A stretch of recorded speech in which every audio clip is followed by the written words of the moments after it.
Hello everyone, it is the OBSCURIST Tourist here, and today I come to you from Las Vegas, Nevada, of course, right here in Sin City, the evilest, coolest, and most fun place in the world.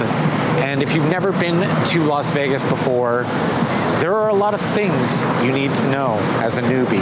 I've been here a couple times and I've made a few mistakes, and I'd like to share them with you because there are a few tips, tricks, things to get you around, things to get you through, and things to generally know about Las Vegas. So without further ado, let's show you around Las Vegas. I am actually staying right on the Strip, not usually a place that I would generally stay. I like to stay more in old Vegas, but this is something new. This is, I don't know. It's an experience, let's just put it that way. Without further ado, let's show you around the Las Vegas Strip and break down the do's and don'ts of being in this lovely, crazy city.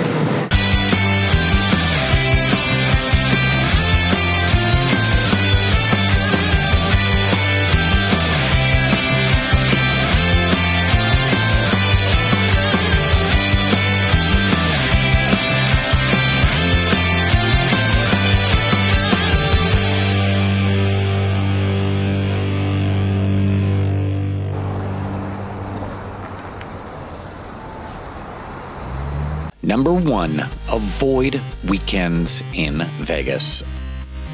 For those looking to save some money and some stress, stay during the week if you can swing it.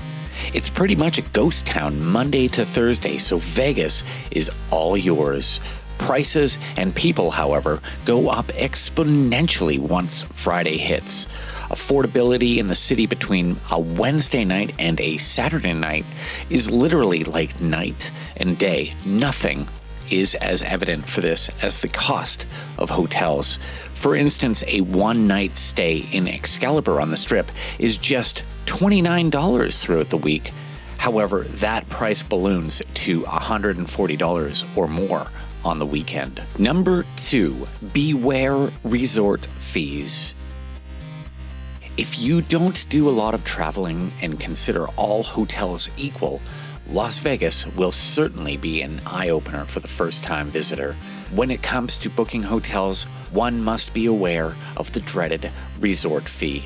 This could range from $25 to over $150, depending on where you book. Also, this resort fee is paid upon check-in, meaning if you book via a third-party app like Hotels.com, the cost isn't included at the time you book. Number 3, upgrade for a better view. So, you've arrived at your hotel and don't like your room? Upgrade. It's a strange thing to say for budget travel advice here, but honestly, if you want a killer view, most hotels will offer you a room with a view for $20 or less. Number 4, beware the mini fridge.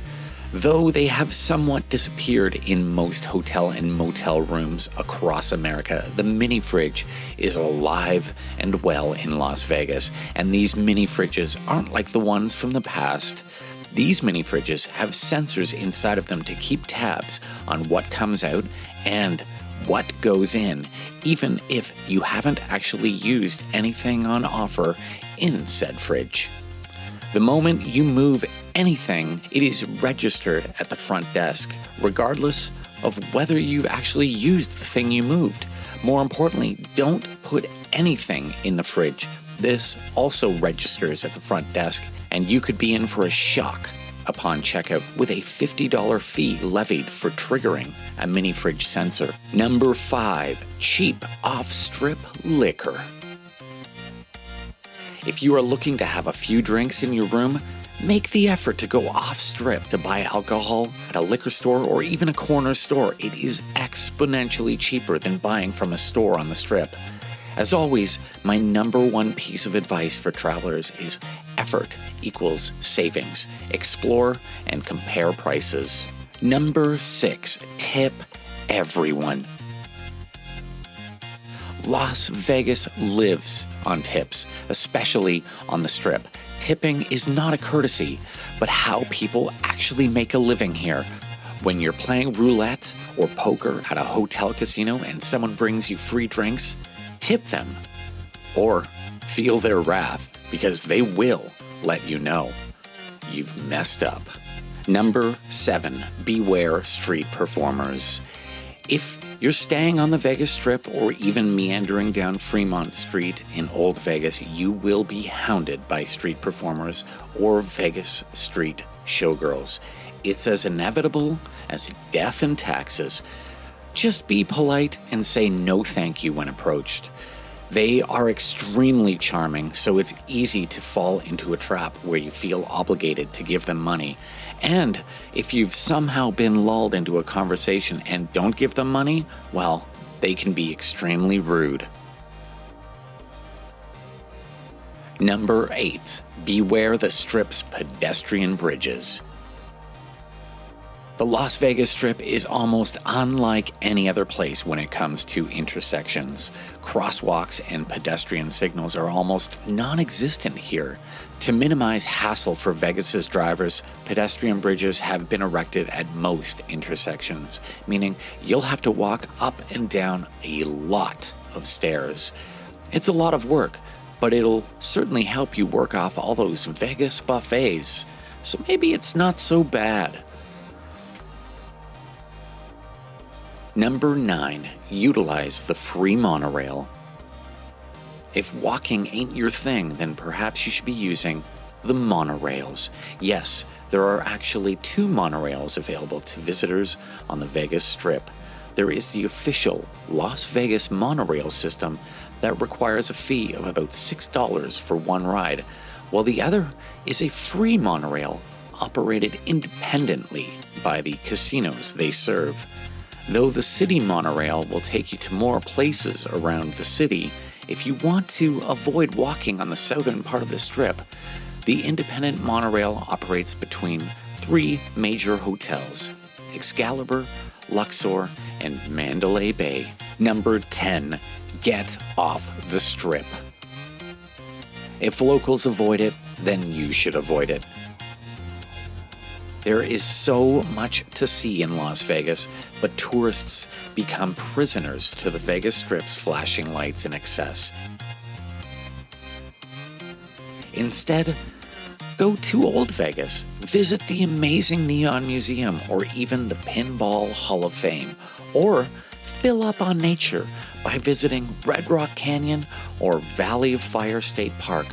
Las Vegas has so much more to offer than casinos and sportsbooks, if you're willing to make the effort.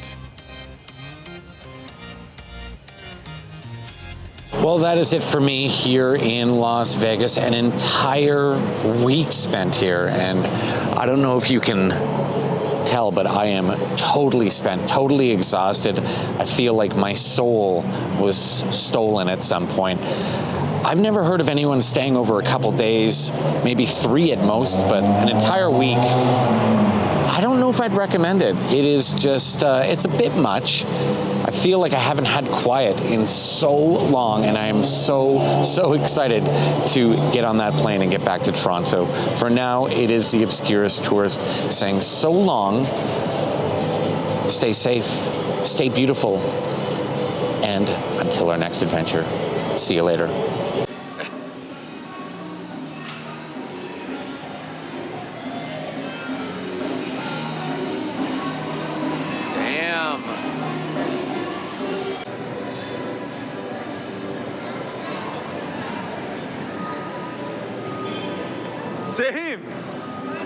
Same number. Same, baby.